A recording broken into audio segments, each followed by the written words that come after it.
Speaking of contracts and big money, Rob, what do you think of the podcast game now? The podcast game. Yeah, I'm trying to figure that transition. Like, how's that I'm related? dripping. I'm dripping with sarcasm, Rob. No, I'm having fun, dude. We're me and Dominic are having fun. You guys, I watch the you guys is at least the clips and stuff, and I guess that's mostly it, unless there's something that pops up. Then, but regularly, like I enjoy what you guys do, and Dominic was talking about. I told him I don't watch wrestling that often. I'm going to not be a good conversationalist when it comes to current, affairs, storylines, whatever. But man, it's we're enjoying it, dude. And one of the, I mean, because it's just cool to pass a couple hours in convo, but the feedback's the best part. Having people tell me that they enjoy it. Right, Yeah, right. And that's my whole thing is just like you think you don't watch much wrestling, but the little bit that we might watch, our perspective is so different yeah, after so many years, you know.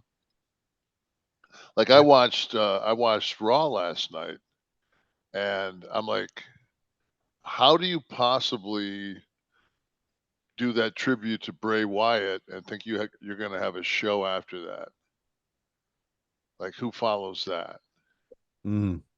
You know, like, and they came out with like fucking the Kurt Angle guy, Gable, in pink tights, and there's, it's just it was just like wow. And then you kind of like, You don't it think you're was overestimating the attention span of the wrestling fans?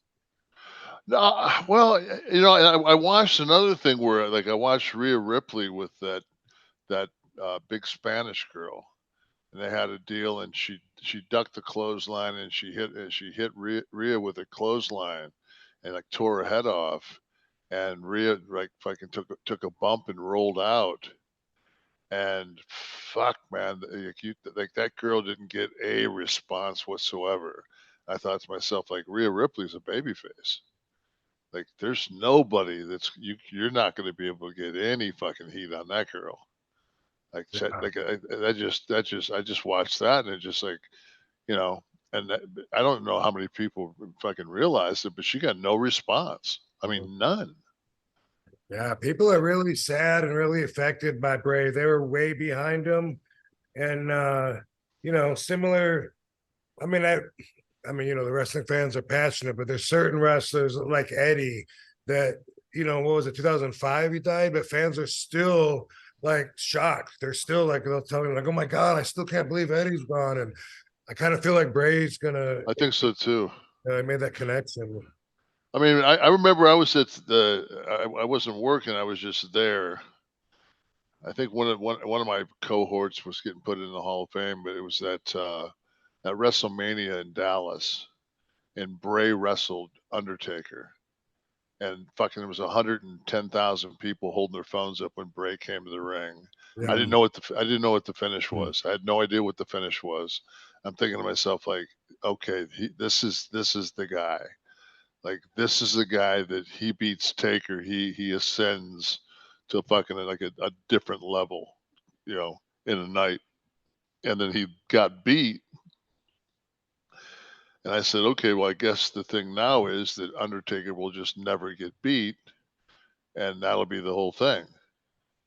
He'll never lose a wrestle. He'll never lose a WrestleMania, and then fucking he turns around and Brock Lesnar beats him, who's a legitimate UFC champion. It's just like, what did that do for Brock?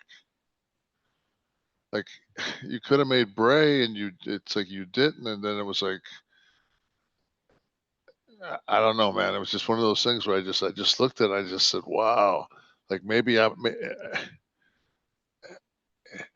I think Rob that you can attest to this. I think that is like you're just not in the wrestling bubble, and I don't think you've ever really been in the wrestling bubble.